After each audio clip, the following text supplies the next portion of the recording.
But what's up, beautiful people of Comic Dummy? You are tuned in to Comics Will Kill You, the show where three comic book brains go toe to toe, panel to panel, and occasionally kill each other with opinions. I am your boy, Almega, the voice of indie comics community, bringing that Brooklyn big weapon energy, joined by the one and only Heidi Macdonald, the journalistic juggernaut herself. Now, hello, listen, Hal.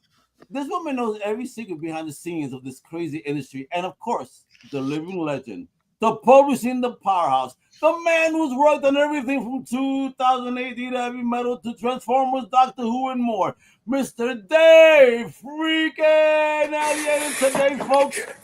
Hey, we're continuing our deep dive into Dave's insane career from the early punk rock chaos of British comics to building publishing empires, mentoring creators, and maybe ruffling a few corporate fellows along the way. Oh, I mean, that's definitely true. Yeah, so let's expect some laughs, some lessons, and probably a few hot takes that'll make your favorite editors spill their coffee. So buckle up, creators and crusaders, because this ain't your average industry talk. This is the Comics Will Kill You podcast, where comics, conversation, and caffeine collide. Only for caffeine. What up? How you doing? I should have made a cup of coffee before we started. No, I needed a cup of myself, cup of tea for me. But yes, apparently I've had enough for both of us. Come on now, we're Dave. rocking, baby. Yeah, well, Dave, when last we met, you were your Kickstarter for the revived A1 deadline was going. So that's over now, right? How did it go? No, we still have 40 hours left. 40 hours. Yes, 40 hours. So we just announced if we're let's see, we're almost at £27,000, and so if we hit that, we're going to add an extra 16 pages. So we've got a couple of milk and cheese stories by Evan Dorkin we're going to add, and a story by Kevin Eastman. Wow, nice, some good quality in there. Mm-hmm. Well, they're all in good company. I just want to say something just before we go on. You folks that are interested in supporting this amazing Kickstarter, listen. You see that little QR code up in the corner of the screen? Just put your phone up against that. It'll take you straight up to the Kickstarter. Because listen, thank you to those 933 backers with only 39 hours to go. Listen, out of a pledge idea, they want the 11,837. What a crazy number! But they got American $34,000 now, 34,194. Because my man is talking pounds, but there's a lot of Americans listening here. We don't talk that nonsense. Yeah. Come on now. But my man is fully funded like 3 times over, and I love to see it. Oh yeah, no, I think it's what I'm particularly pleased about is the amount of people pledging, because this isn't just a one-off. Like this was a one-off to see how viable it was and if we would get the support, and it's clear we have that now. So it's just want to relaunch it next year and hopefully get it going as a quarterly as soon as possible. Awesome. Well, congrats on being funded and looking to all those stretch goals, Dave. What's all about the stretch goals, I hear. So. It is. It's and stickers and posters. Oh, boy, there's some really cool T-shirts too. T-shirts.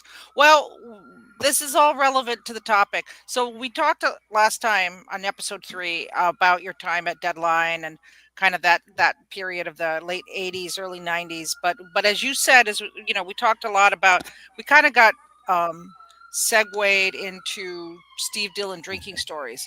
And we said there was you pointed out that there was a lot more stories to tell. So and I agree. I think we've only scratched the surface of this because I love the sirens in the background. It's like it was like perfect segue. Trouble's coming. Yes, we're in New York.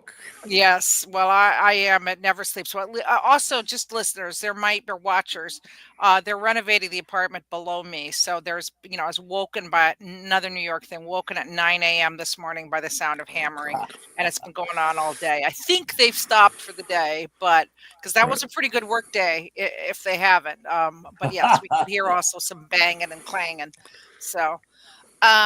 Well, so Dave helpfully linked to an internet archive of all the Deadline back issues, so I was able to relive my youth, and we got a lot more pictures on there, and I think we have. So I can see what we have in the folders. I'm going to call them up, but there's this Deadline cover, Deadline. Let's see, what now? Deadline September 1990. This is one of your first issues. Which one is that? Wait. Actually, I'm going to go back. It is, yes, the one with Simon Bisley and Pat Mills and Johnny Nemo on the cover. Oh, right. Yeah, it was just before me. That was just before you. Yes. Mhm.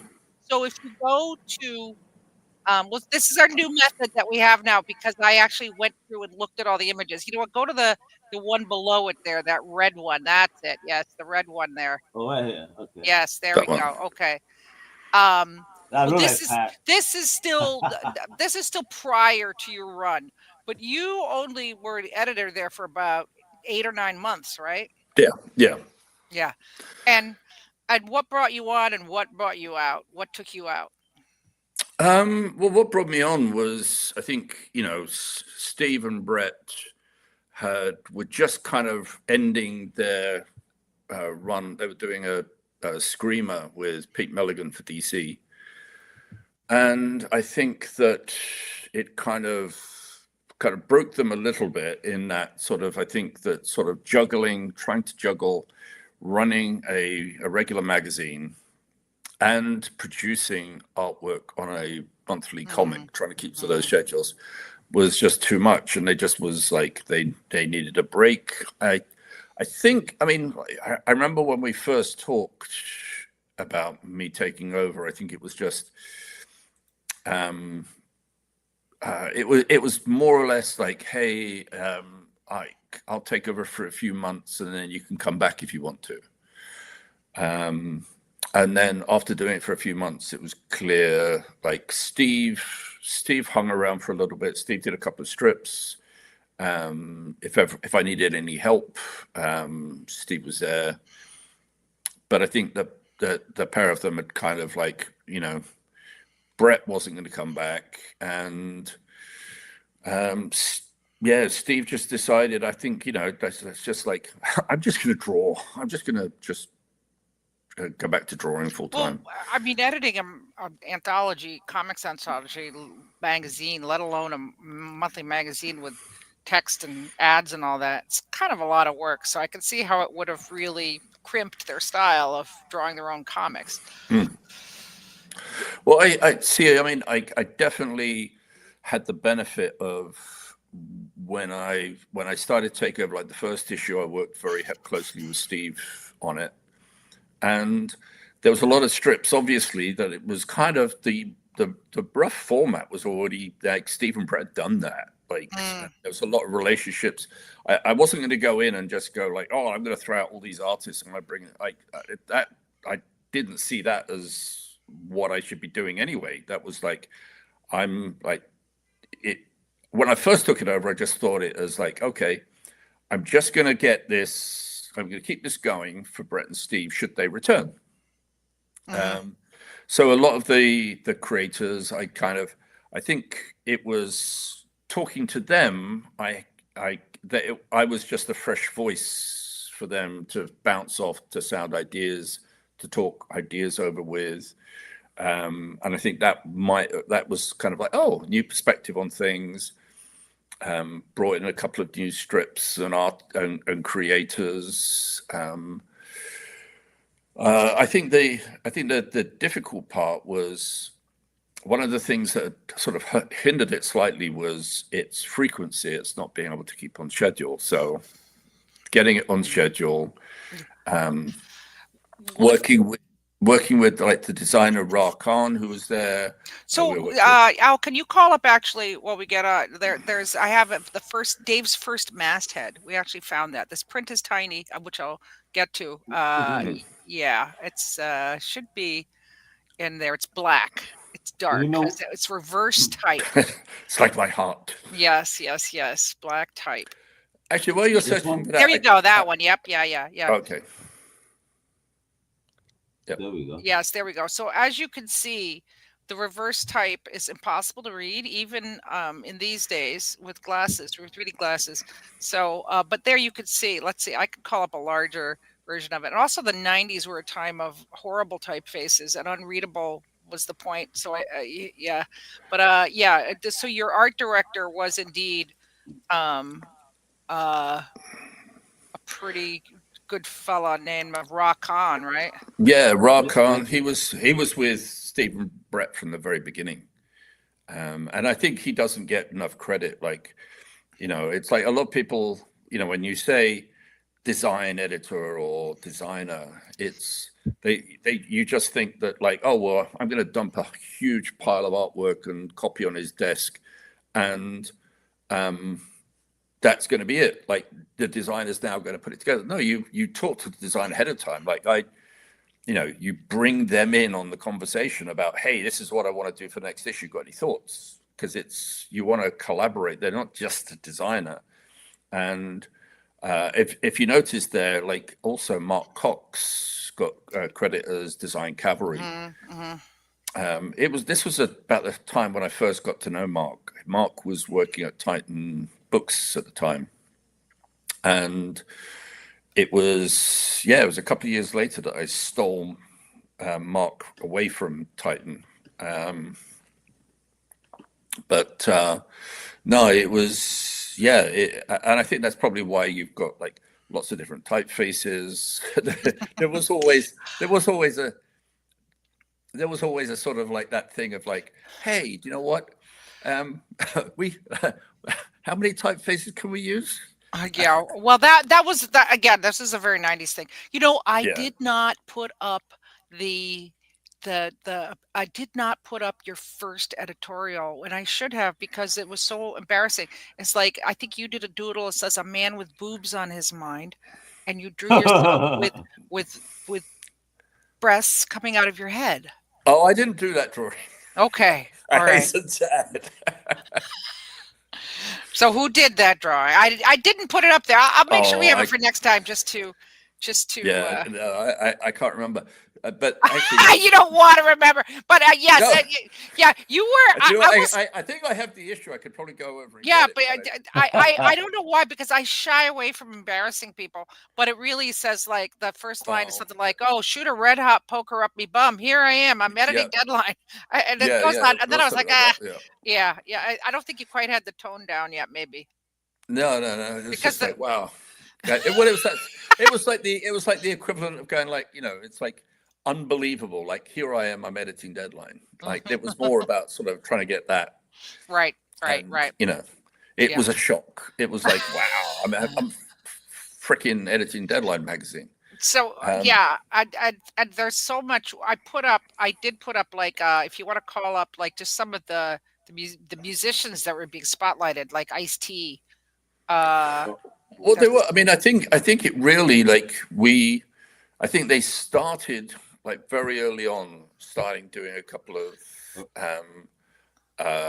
like, doing either articles on people like Ice-T or doing interviews with, and that started initially with Stephen Brett. Oh yeah. But it was all, like, very much like, who are we friends with? Right. And then But I think it really, like, we started to explore, like, we got people like Blur interested. oh yeah. And, Well, the next one is Mudhoney. There you go. Yeah, I mean, they were pretty big deal. But I think it was really, like, when Cy Spencer took over, Mm-hmm. like, Cy was really on top of that. So Cy was like, they got a lot more of the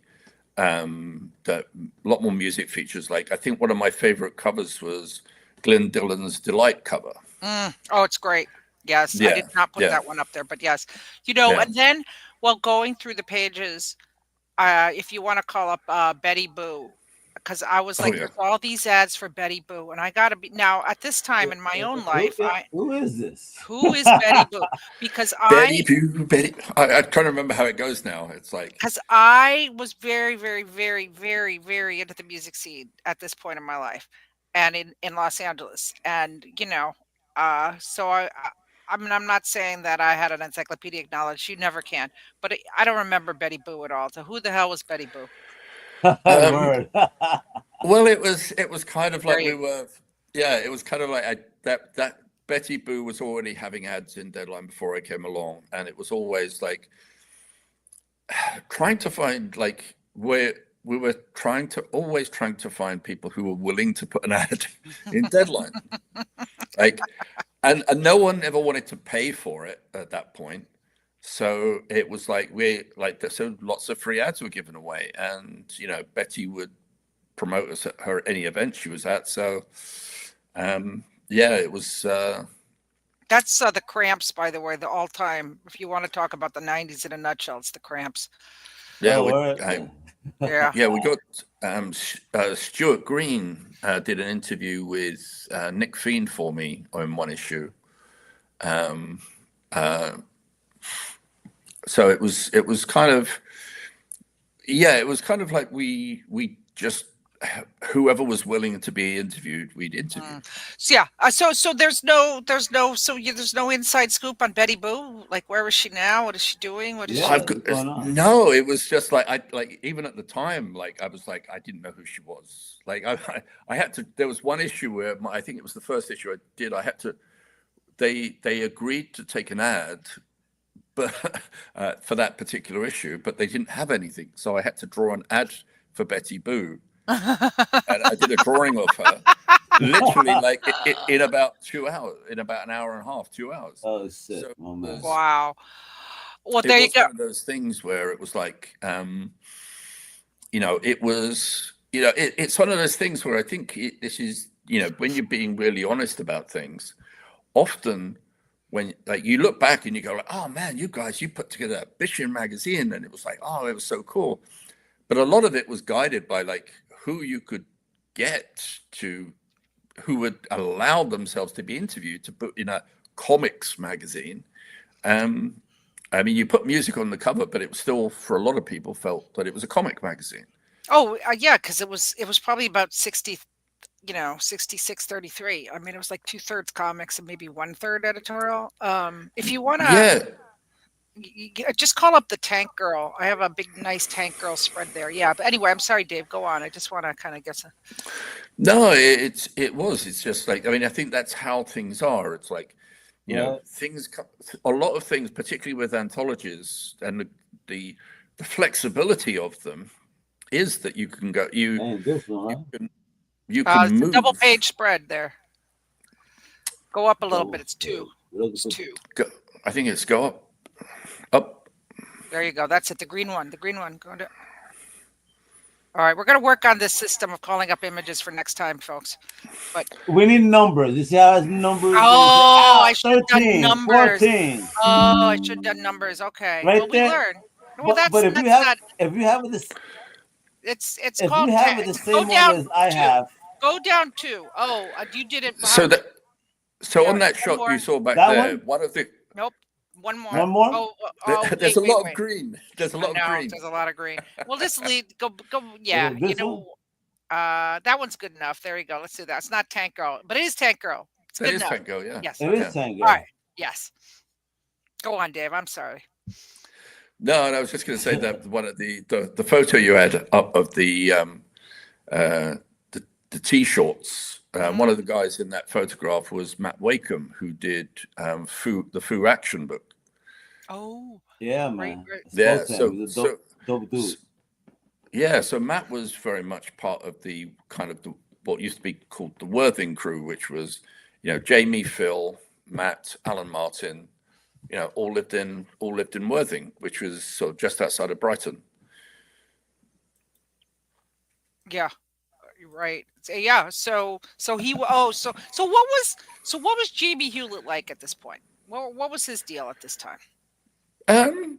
Everyone was just super friendly. It was nothing had really like it's, you know, it's funny, like when you look back on times that when I was talking to someone the other day about we're going back to talking about A1 again, which was when Gary and myself first started talking about A1 to any creators, was when everybody used to go to these little tiny like comic marts, they used to call them, not comic conventions, but comic marts in London, where, you know, it would usually be it would be a Saturday or Sunday show, And it's just guys set up selling old comics out of boxes and stuff on tables. Nothing fancy, no banners, no nothing like that. No companies setting booths up.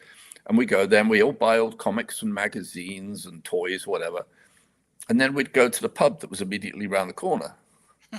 And everyone would just hang out. And the fans would come in as well, because no one was super big at that time. Like Alan had just started talking to DC, Alan Moore was getting work with DC, and so was Dave Gibbons, and Kev O'Neill was being talked to. And so it was that very early phase when everyone was more grounded, I suppose. And when I was working on Deadline, it was very much the same. It was, I think that even though everyone was vocal about their love for Deadline, and it would get like, everyone would talk about like, oh man, Deadline is such a cool magazine. No one was really making any money off it. As usually happens with cool things. Yeah, like the rates were pretty low. Like people like Jamie and Alan would make more money off T-shirt sales of Tank Girl than they would off their page rate for the strip. So that's where, so they were happy to be in there, but as long as they made sure that there was always, every couple of months, there was a new T-shirt or T-shirts, and that's what made it. That's how you got a living then. And I think it's very similar to this way that a lot of the independents and a lot of the early web comics, it would be, you've got something that doesn't make you much money for the actual work itself, but it's the spin-offs, it's the T-shirts, the mouse pads or whatever. It's like the badges and yeah. And hey, listen, I just want to reflect on Seb's comment here. He says Betty sort of retired but continued writing for other singers, and there are some big hits. Well, I didn't even Google because I was like, let there be the mystery of Betty Boo. But now I got to Google Betty Boo. Oh, I'm sure. I'm sure if you go on YouTube, you'll find some old hits. Yeah. Oh, she's still around. Yeah. All right. She's still around. Kicking arse. There we go. Oh, all right. Yeah, she's still around. And her real name is Allison Moira Clarkson from Kensington. So, all right. Betty Boo was she was just ahead of her time. Hi, Betty. What up, Boo? What up, Boo? Yeah, what up, Boo? I have an idea. Can I share images? Of course you can. Well, then let me. So all you gotta do is add it to the screen. You can handle this. Well, hold on. Yeah, I was gonna say, maybe I can just sail. Yeah, you could be the boss. I can be the boss. I can be the boss. You are the kung fu champ of comic journalism. Absolutely. I'm messing. Well, let's see if I can find this then, because this might be good. Let's see. You find your thing and you click the button that says present. There we go. I add it to the stage and you control it. You're good. Oh, there we go. Present. Okay, you got it there? Are we doing it? That should be yours, right? That's yours? Yeah, that's mine. Okay. So do what you do, girl. There we go. I'm gonna all right, remove there mine. we go. Look, okay. All right. Yes, so, okay. All right, I control the show now. Now I can just call and I get to talk. And I'll just pimp us the whole time doing this. So Dave, we have now. I avoid embarrassing people, which is why I'm still popular in the world. But your second editorial, I believe, you were already complaining about the submissions, and you're starting to lay out your theories of editing here and what you should, how to submit, what to submit, and see, most people don't realize when they send a submission to a magazine or comic, there's literally hundreds of other people mailing in their submissions. Thousands of you want to get into comics. Unfortunately, there just ain't thousands of comics needing thousands of writers and artists right now. So yeah, you go on and you have. I like this part. You see? Oh, go on, Dave. Go on. No, I was just going to say, sometimes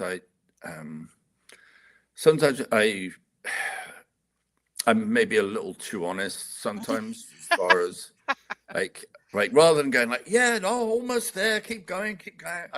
Sometimes yeah. Oh, keep going. Yeah, I'm so not about you. I've learned, but what's interesting to me about reading these editorials was because we are seeing, the Dave of 30 34 years ago. And, just as if you saw the Heidi of 34 years ago, you'd be shocked, or maybe not. But we're seeing Dave a little bit more like, we're younger, we're idealistic. We haven't quite learned the cycles of life yet, right? Like Yeah, we see, we were thinking that we could save them all, not knowing that we can't save them all. So you're just trying to head some of them off at the pass here. yeah. It's just making people think. Like if they can understand, because it does help when you're submitting something. If you can present it in the right way, like it's again, it's like it's not probably not in there, but one of the old things I always used to say was like, just send me like 5 or 6 pieces of work and always put your best one on top. Don't put it at the end. Because you want me to wow me. I need to be wowed as soon as I open that envelope, and then I'm not going to put it on a pile. I will look at that straight away. But you've got all these people. I'd be at a convention and someone would show me a portfolio, and all their best pieces, they'd have a thick portfolio and their best pieces were at the back. And the stuff at the front was stuff they did like 10 years ago. And I'd be looking at it, I'd be going like, and I'd stop and I'd go, hey, I think that's kind of about like, yeah. And they go like, no, my best stuff's at the back. I'm like, well, why? Why are you doing that? Like you're killing yourself. You're killing me. Yeah. I have your second editorial as well, Alf. I got it ready to go up there. Yeah.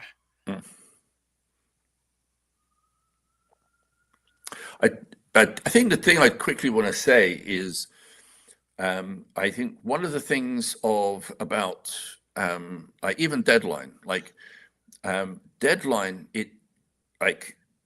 Jamie and Phil, before Deadline, they did their own fanzine called Atom Tan.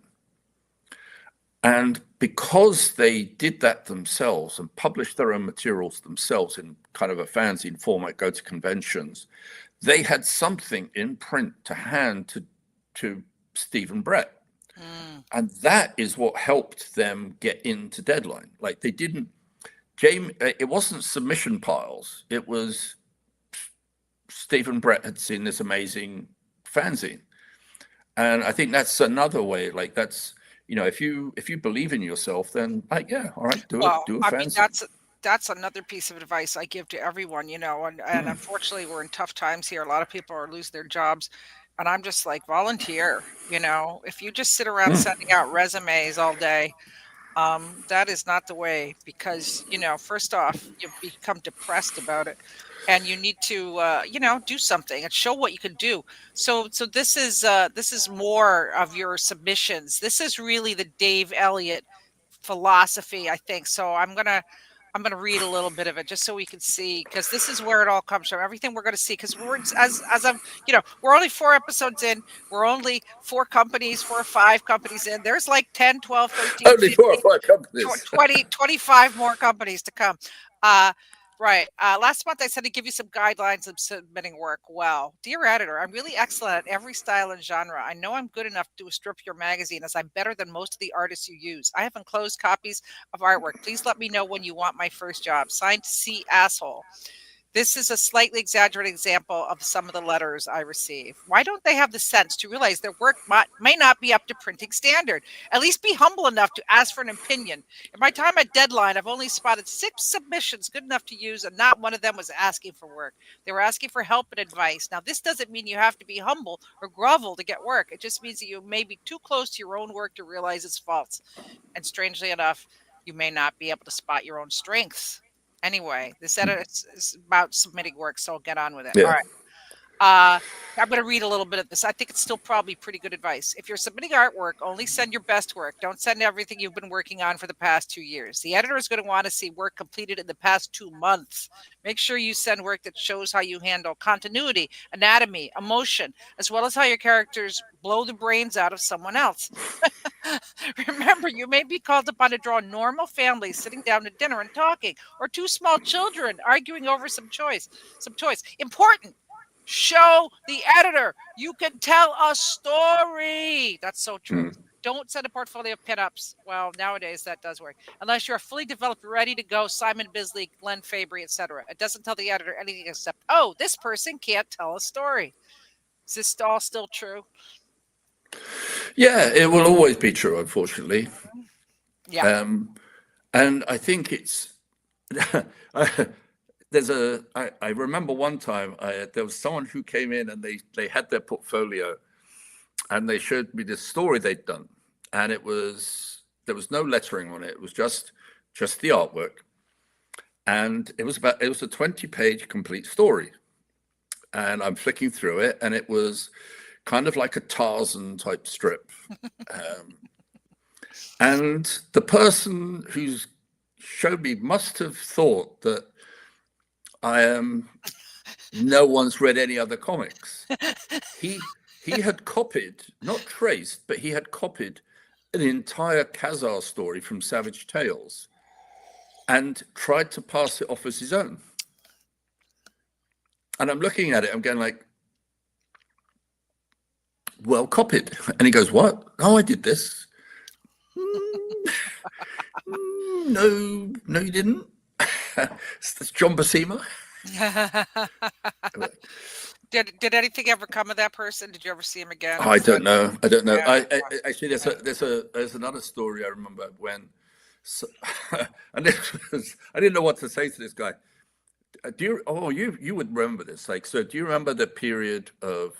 Do you remember when Marvel were trying to inflate their value before they went public? Oh yeah. Right. Mm-hmm.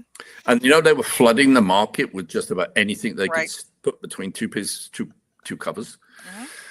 So this guy showed me this portfolio, and I'm looking through it, and I'm like, I was like, I'm sorry, I think there's a lot of work, and I tried going through and giving you some hints and help, and I was like, maybe you could do this, maybe you could do that.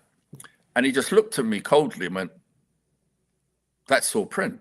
And I went, oh, where?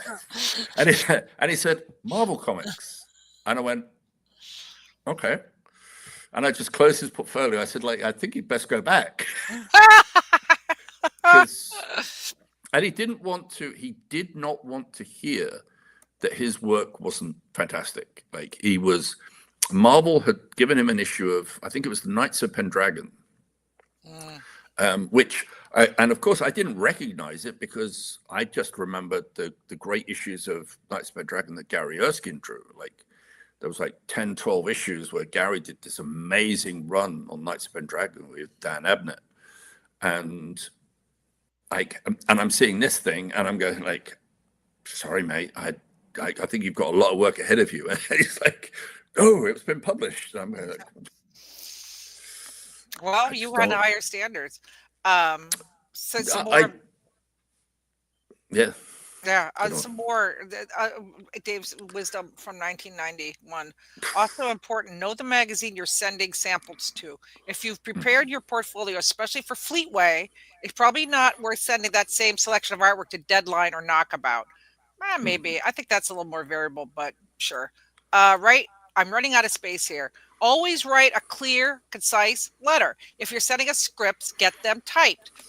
Oh, man, that's a big one. Send a stamped addressed envelope with your submission. Okay, so that is completely the SASE, S-A-S-E, self-addressed stamped envelope. That was before the internet. Don't start phoning editors demanding a reply after only a few weeks. As I've said before, we've usually got hundreds to go through.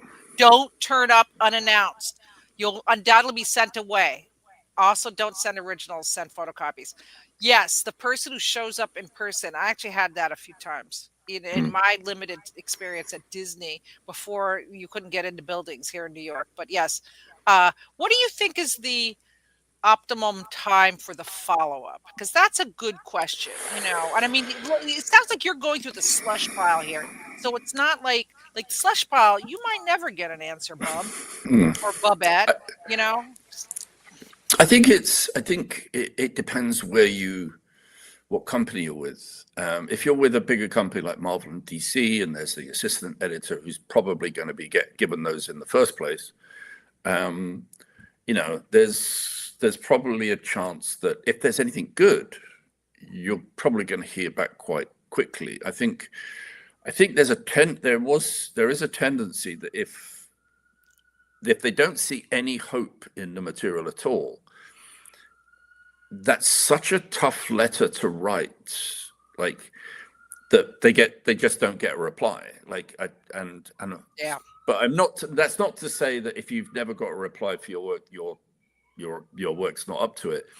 That is just one of the criteria when it comes to replying. Like, even like later on when I was at Penthouse, we had so many submissions sometimes. I literally had a standard form that I would put in the envelope, and I would just write a hand note on the bottom to say if there was anything particular. But I had the standard. There was a standard form like thanks, no thanks, and then a little note on the bottom to say maybe what you should focus a little bit more on.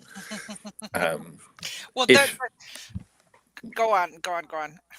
No, I mean, if you were good, you probably got a phone call, Right. or later, well, by Penthouse, you probably got an email. Yeah. Well, the last paragraph of this is, now I would like to make a quick point to some other editors out there. If someone, all caps, you can tell Dave is screaming into the void here. If someone isn't up to scratch, tell them. I get really pissed off at editors who tell artists, gee, you're really good, but it's not the sort of thing we can use. Try Deadline. They like that sort of thing. Oh, shit. Tell them why you can't use them, or hire someone who can. I get really upset when an artist comes in who obviously needs help, but who has been told by another editor that they're good, but he's got nothing to give them right now. Wow. It makes me feel bad when I tell him what's wrong with his work. If there's anything in particular anybody would like answered, I'll try to do it in the letters column. Chin up, Dave. I can actually tell you the editor who sent that particular person in that made me write that. Oh, it was actually Steve McManus at 2000 AD who had told him to come to see me and told him that. And I'm going like, please, like, I've almost put his name in there. I almost felt like outing him. It's like, you just don't like it. It's, if you don't have the courage to give someone a proper critique of their work, just leave it at you're not interested. Don't give them false hope. Or if you want to say like, hey, if you want to be someone who says like, look, I've got no idea, I don't have an art background, I can see something in your work, but it's not quite there yet. If you go and see so-and-so at this other company, they're really good at doing that sort of thing, but go with an open mind and they'll probably be quite critical. Give you some sort of decent feedback. But you have to be like that. You can't just, send people away somewhere and expect them to, it's just not on. Yeah. Well, you had to be as good as Philip Bond to get into Oh, yeah. So that's super duper duper high. But I honestly, that is one thing I've learned with age. It's way kinder to be honest than to beat around the bush. Just to McManus it, as we call it now. Sorry, Steve, if you're watching. Yeah. To McManus it. But I might be seeing him at Thought Bubble at the weekend. Oh, okay, yeah. But I'll see if you watched it. I'll get him in trouble. Yeah, let's get to that guy and let's get him in trouble. But I'm sure Steve has learned his lesson too. It's really better. And I mean, you say here you were getting hundreds of submissions. I mean, were you really getting that many? I think it felt like hundreds because I was also I was dealing with what had come before me, and I wanted to get sort of through them. Like, I made a real, there was literally like about 4 or 5 boxes of submissions, like big boxes of submissions, and I really I managed to get through most of them while I was there. Yeah. Well, of course, Philip Bond was part of Cheeky Wee Budgie Boy. The universally loved Philip Bond. I mean, I don't think there's anyone more beloved in the industry than that guy. I haven't seen him in years. He's so talented. He's Yeah. I've never in my life heard of no cheeky wee. Cheeky wee budgie Oh, boy.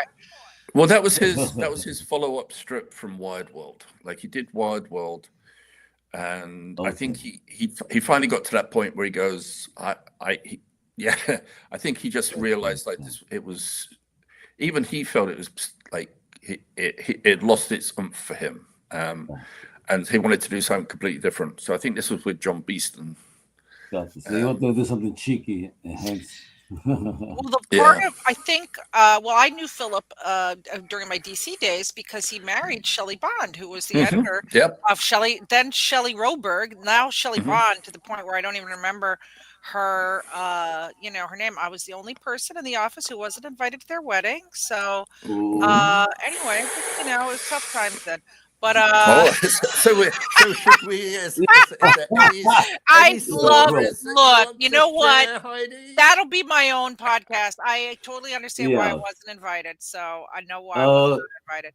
But so make it an office. Yeah. But no, I love Philip and Shelley now. There was a tough time at that point, but he is so talented. I did a book with him.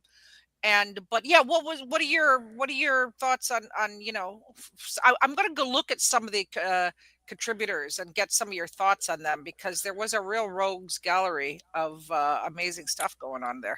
I don't think there was. I mean, I don't think there was anything I didn't like. I mean, like, I remember one time, like the late John Hinkleton came.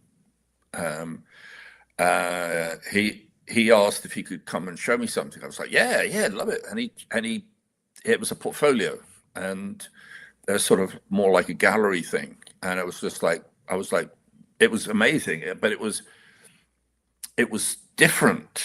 It was different from what Deadline had run before, but it kind of fit. It kind of worked. Unfortunately, yeah. But this is another. There was now I've forgotten. Even though I only read it a couple days ago, there was a guy who had one name. I'm not sure about this.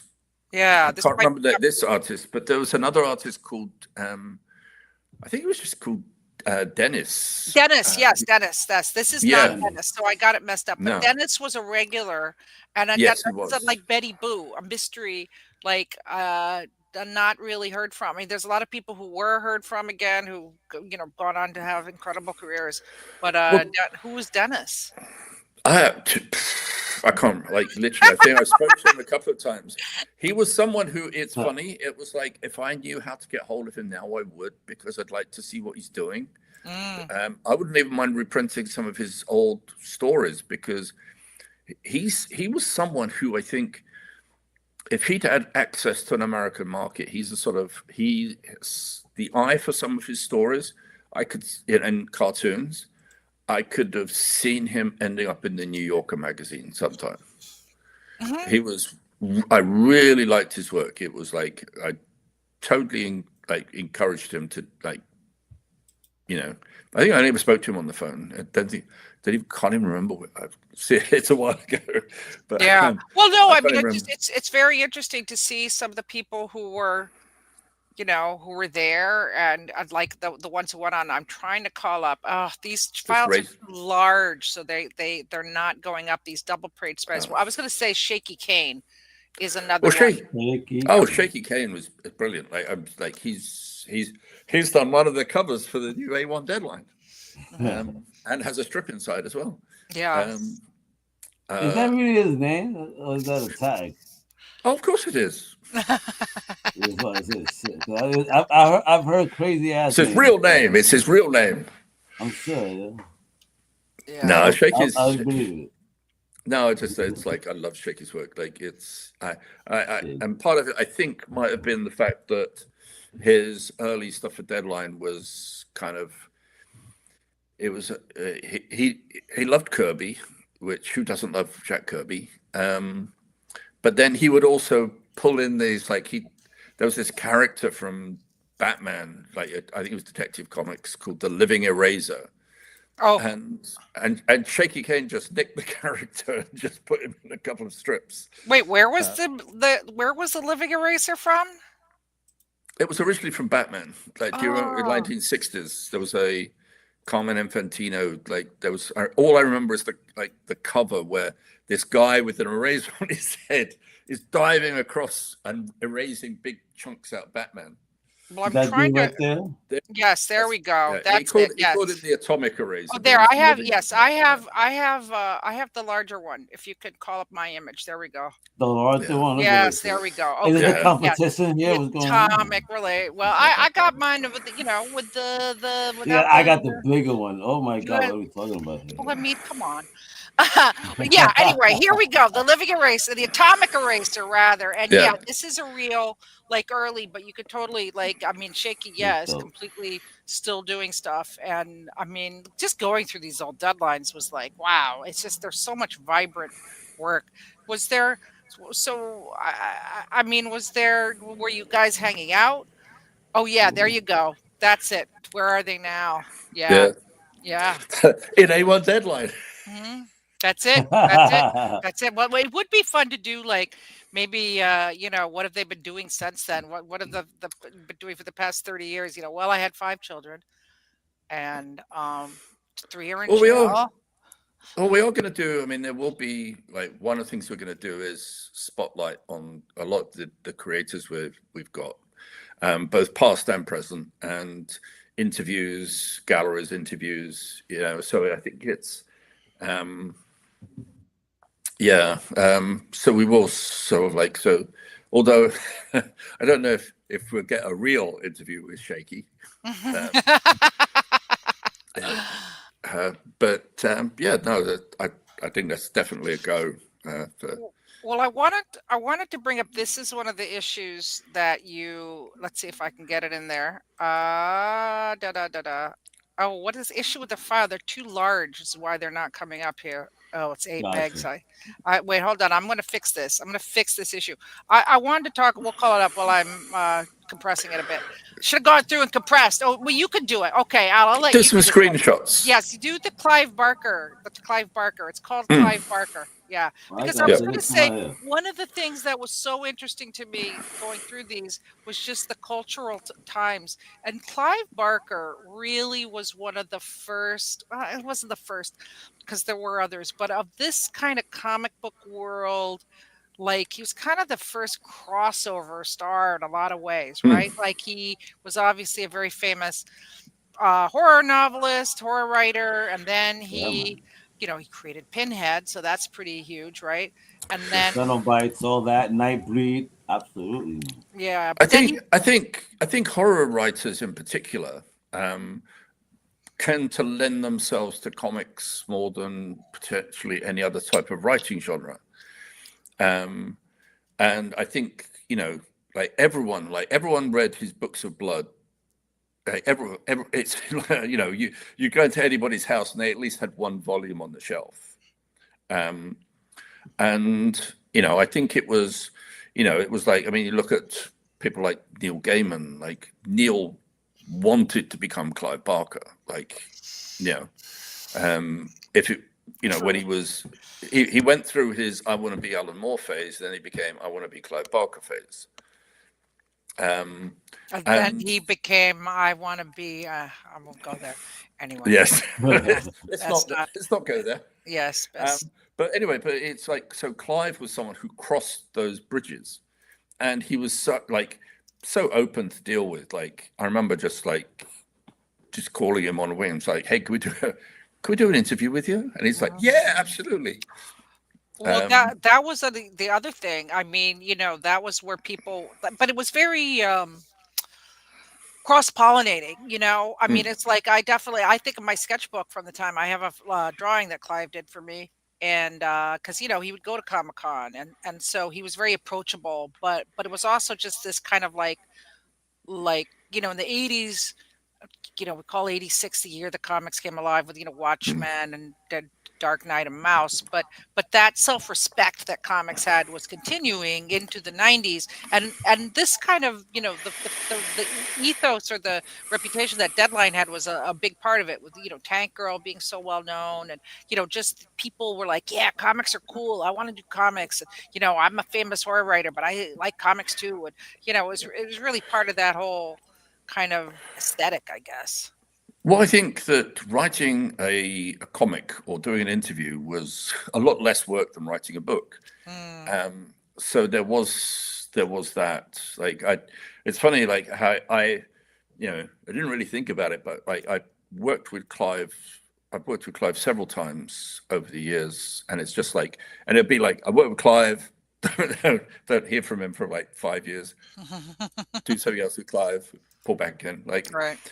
When I did the second series of A1 for Marvel, for the Epic imprint line, at the same time I put together a 4-issue Epic illustrated anthology, and there was a Hellraiser story and a Clive Barker and a Nightbreed story, and, you know, just out, you know, like, courtesy, everything was run past Clive.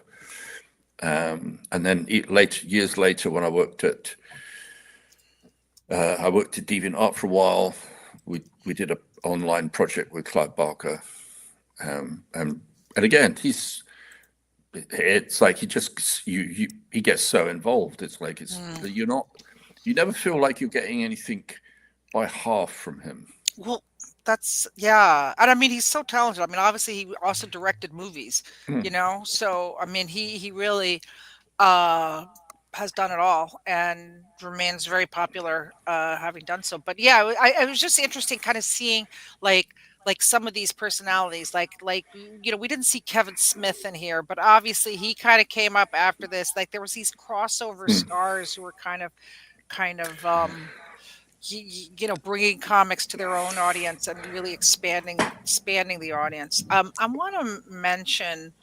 Well, I think actually, Yeah. so Clive was probably better known in the UK than America at that time, and so Clive was kind of like this honorary sort of mid-Atlantic sort of, you know, semi-Brit, and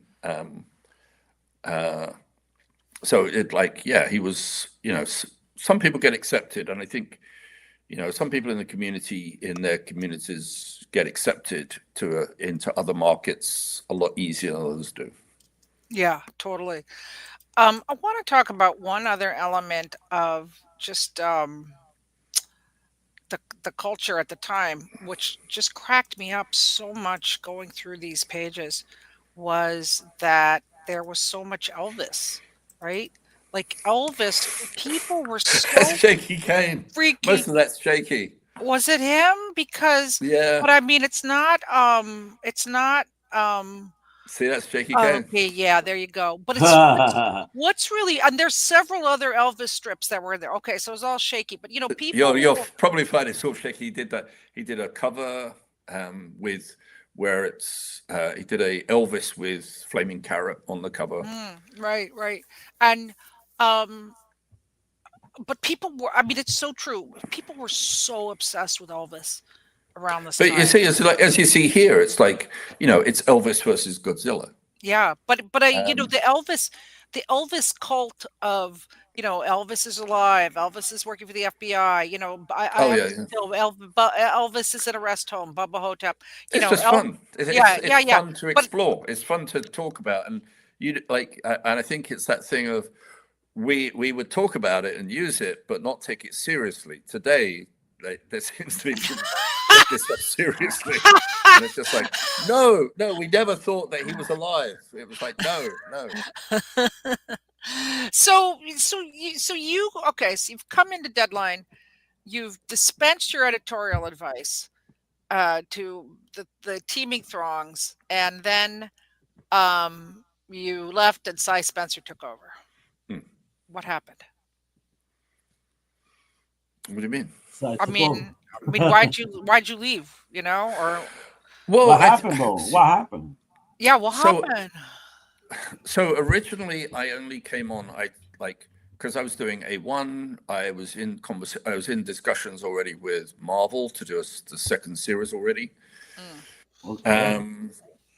I was inking at Marvel UK, and I was kind of like, so even Deadline was kind of like, do I do this? I had to think to myself, and I think because there was quite a lot was set up by Stephen Brett in the first place, that it wasn't like I was starting a new magazine. So I was like, oh, okay, this is actually okay. This isn't too bad. All right. And then I really got into it, and it's funny because I was doing A1. It was like I ended up, well, I'm working with Jamie and Phil anyway on A1 and Deadline, so I'm like I would be talking to them about both at the same time. So it kind of worked like that. It was kind of like everything seemed to seep into one another. So yeah. Yeah. So you just wanted to go back to working on your own thing. Well, no. So strangely enough, I mean, this was we'll get on to the great disappointment that leaving Deadline and working with John Brown proved to be.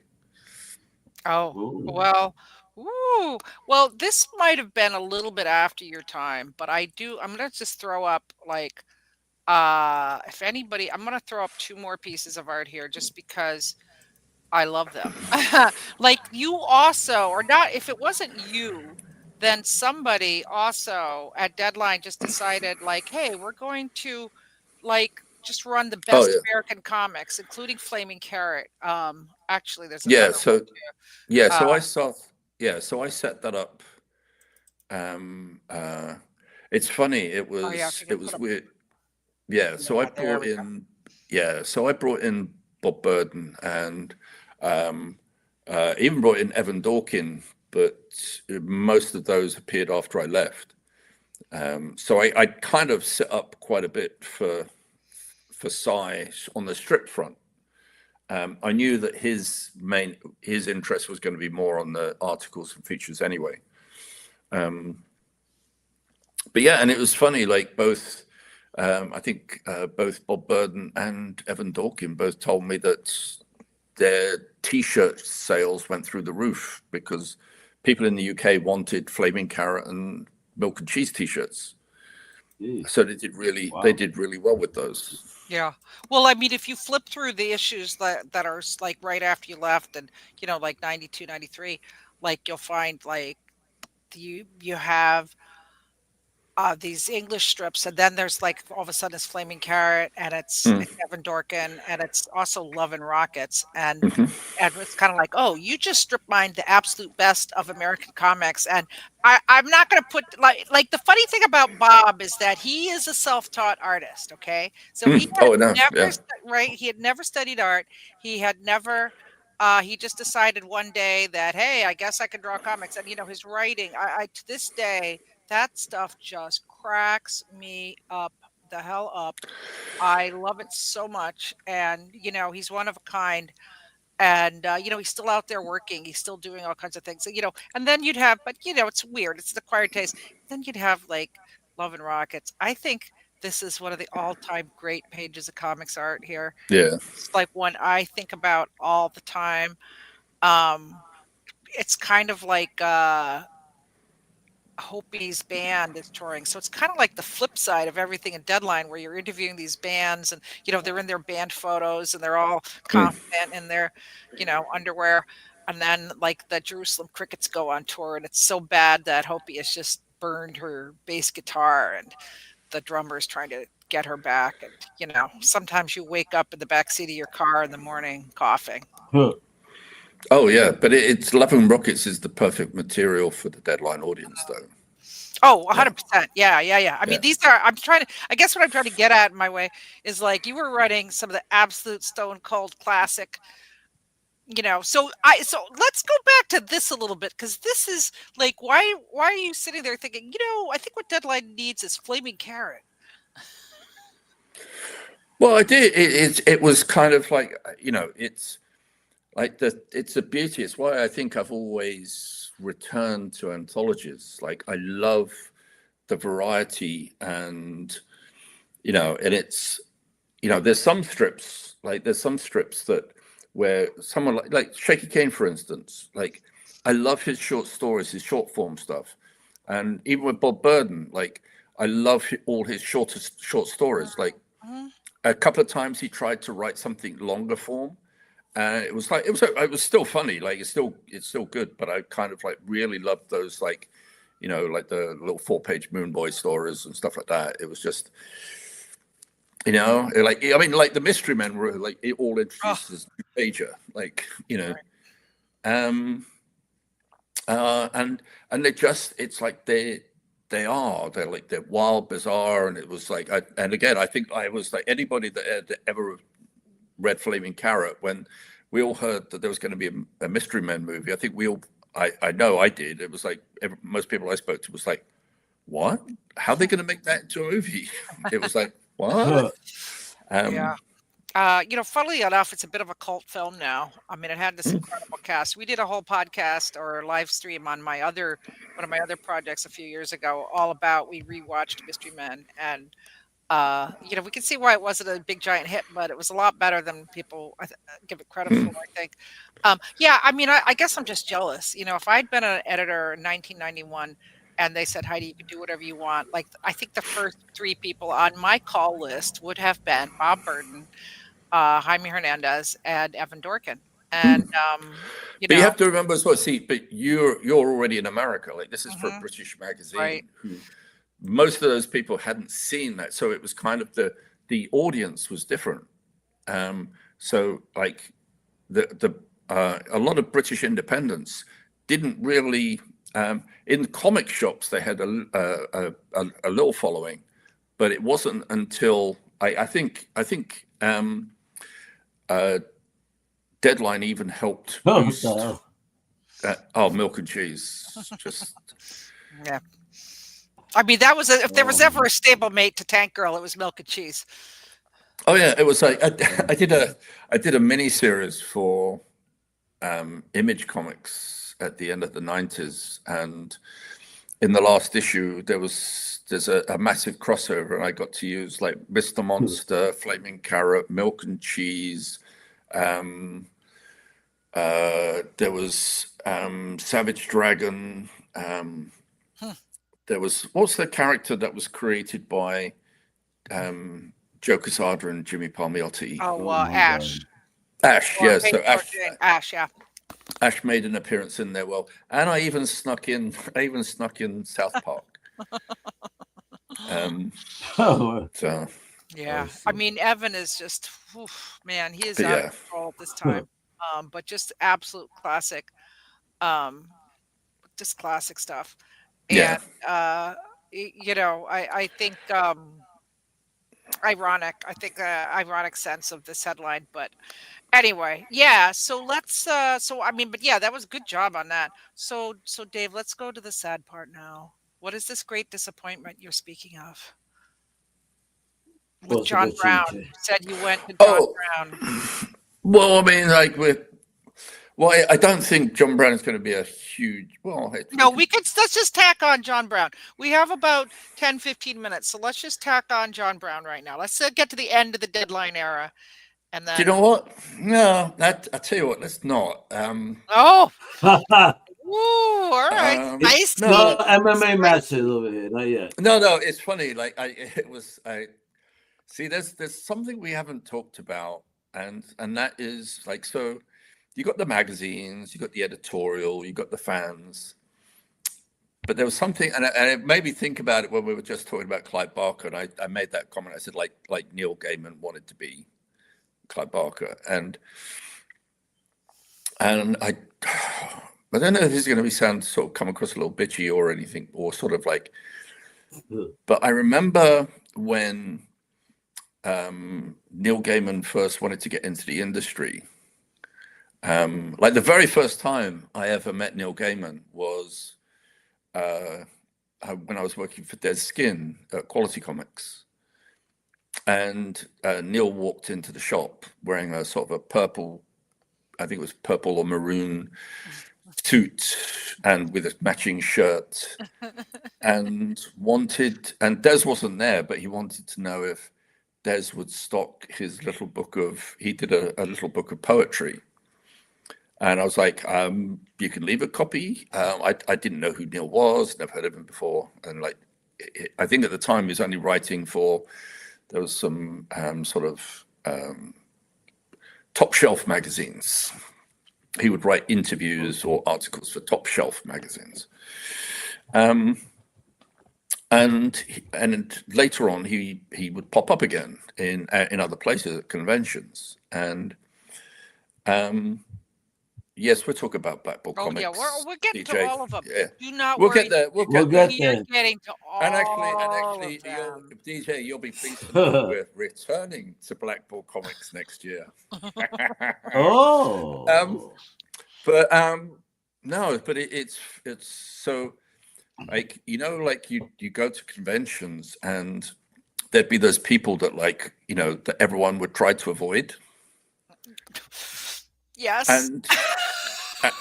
And Neil was one of those. It was always, well, he was always trying to get work. He was always trying to push himself into anything. And like he was actually in A1 Book 1. He wrote the Mr. X story for Dave McKean.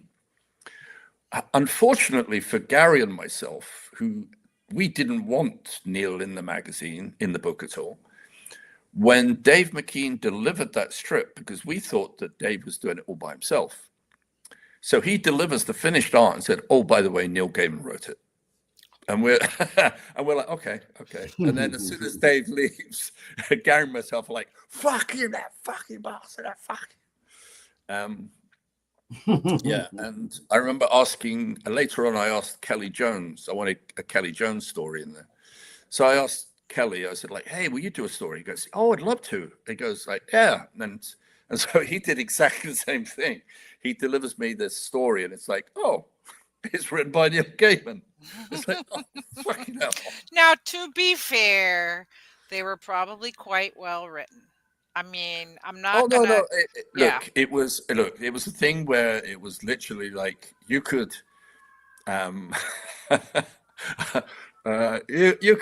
you could sort of clear the room out. There's certain people where someone walks into that room and everyone sort of like all the little groups suddenly get a little tighter, so no one can sneak into that group. So, yeah. Wow. He was one of them. That's so Oh, wow. All right. Well, if this podcast has done anything, I think that story might be one of the things that justifies his existence. Because I met Neil to be, and look, I don't want to at all defend any of his actions, and there's so many things that have been revealed, and it's anyway, I don't want to go there, but I'm not going to deny the historic truth of what happened. So in light of what happened later, but to be fair, Neil was always writing postcards and writing to people, and we were pen pals because he was very, very, very, very, very big on self-promotion. Yes, and very. I think that is why I think at that particular time in history in the UK, it was before everyone started to do a lot of self-promotion. Like editors, publishers came and found you because they liked your work. They would look at your portfolios. They would come and find you. There's that shift that we have today where they're just going to look at your social media to see if you're any good. They don't need to sort of look at your portfolio. They'll find it. Someone will send you a link to your online portfolio or your Facebook page, wherever you're posting your artwork. So it's a different time. So at that time, we're British. We don't do that sort of thing. And so it was, I think, being so self-promoting and so pushy, like that wasn't the thing to do. Well, it's very. Go on. No, it was just for us, in Britain, that was just a moment of the times. Like no one did. Well, that's very not British. It's very not British to promote yourself at all. So anyone who would do it would be standing out for sure. And I will say again, just for the historic record, Neil was promoting himself, and then it turned out he was a very good writer. And then, I know people to this day who are the same tactics of self-promotion who are not good writers. And boy, I know what you mean about the group tightening up. That is a classic description of what happens when one of these people enters the room. And no names, no names, no names. But I know still what you're talking about. So just one last, before we leave the deadline. All right, I know we've been on, but I have one last story. And you probably weren't involved with this because it happened after you left. But just from your perspective, what happened with the Tank Girl movie? I think ultimately, I think the Tank Girl movie suffered from the exact same thing the Spirit movie suffered from, which is not quite, but sure. Okay. No. Well, hear me out first. So, Tank Girl and the Spirit were both really cool short stories. Like they weren't the same sort of like you wouldn't put Jamie Hewlett and Eisner together side by side or anything. But what I would say.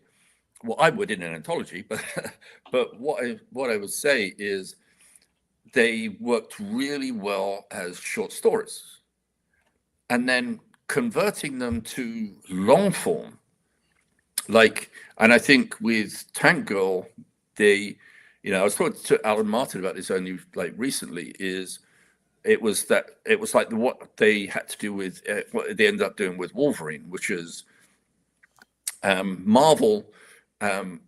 Marvel put together an origin of Wolverine because they got the word that Fox had planned to do an origin of Wolverine, and they felt if they didn't do theirs first, they would be saddled by whatever Fox did. But I think in this instance, like Jamie and Alan got saddled with whatever Paramount came up with, and it's. I think that's probably the biggest reason. It kind of they should have gone for something that mixed animation and live action if they could. There's been a couple of times what's her name? Who was Harley Quinn? Margot Robbie. Margot Robbie. She controlled the rights for a while. She had an option on doing Tank Girl for a while. Oh, but I think. But I think she kind of got everything she wanted to do with Tank Girl out of her system with Harlequin. So, I don't see her. I mean, I saw Laurie Petty over the weekend at Rhode Island Comic Con. But I'll say that she definitely was not a very happy lady. I don't know what's going on there. I don't know if it was the con or what, but yeah, she wasn't very approach. And I was kind of excited to see her, but I was just hearing, bad news. I'm like, I also heard Marissa Tomei was a nightmare, but hey. Oh, yeah. You know what? If you could throw this up, though, I will say that, the movie again was a little ahead of its time. Of course, it had a female director, Rachel Talalay, and who actually directed quite a few awesome movies. And but if a woman has one flop, that's it. Her career's over. So, but that's Lori Petty as Tank Girl. That's actually Naomi Watts. Yeah, she played Tank Girl's sidekick. And so there was a few people. It's got some surprise delights. We haven't done the rewatch of Tank Girl, but we should. And I mean, I agree with you, Dave. It's very hard to capture a character like that. Who's on the page is so manic and so crazy, and somehow when you bring to live action, it's just not the same. So yeah, it was not. And did this sync Deadline at all, or did it? How did that affect the scene at the time? No, I think Deadline. I think Tank Girl was its own thing. It was like the collection that Penguin did phenomenally well. Those books did well. I mean, look, Tank Girl's still going now. Like Alan's still doing Tank Girl now.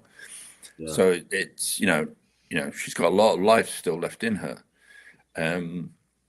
But I think it kind of maybe a different film might have boosted her a little higher. Like I think you know, it'd be. I mean, you know what would be amazing is like seeing what Jamie does. I don't know if Jamie likes to go back at all. Like some people don't like to go back, but I think if Jamie took everything he learned with Gorillas and on an animation like film front, Ooh, yeah. did a tank something with Tank Girl, like you know what everything he's learned with Gorillas. I think that could be phenomenal, like or a Gorillas Tank Girl team up or something. But yeah. I mean, I will say one last thing about Tank Girl. I do think it also shows that you know, Hollywood studios really, really, really, really have a hard time with female protagonists in action movies, and they just, you know, they get it right once and then they flop. You know, they screwed up. Oh yeah, over, yeah, over totally. and over and over and over again. Like obviously they did it with Aeon Flux and Charlize Theron, and then you know, George Miller comes around and has Charlize Theron as Furiosa and Mad Max, and she's the best ever. And so, you know, and then Margot Robbie as Harley Quinn. I mean, that is just such a delight. Not in Suicide Squad, but in the Birds of Prey movie, which I love. And then my favorite of all times, the Suicide Squad. She's just such a delightful, wonderful, amazing, fully rounded character. So sometimes they get it right. But I think she. I think I would say I felt that with Suicide Squad she carried it. Like, oh yeah, completely. I think without her in Suicide Squad, I think there wouldn't have been a second movie. She was phenomenal in it, and I think. And it was Murdo here. Well, I just remember this. My favorite sequence is when she's walking through the house, but everything's like turning into flowers, and there's like, you know, it's like you got this animation going around as she's sort of like in the middle of this fight going on. I just thought stuff like that was just sort of really, really well done.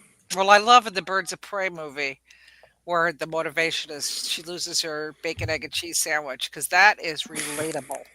Yeah, yes. As a New Yorker, absolutely. Bacon, egg, bacon, egg, and cheese on a bagel.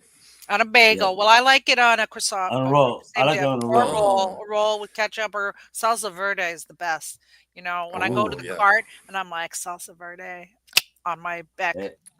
That is it. Yeah.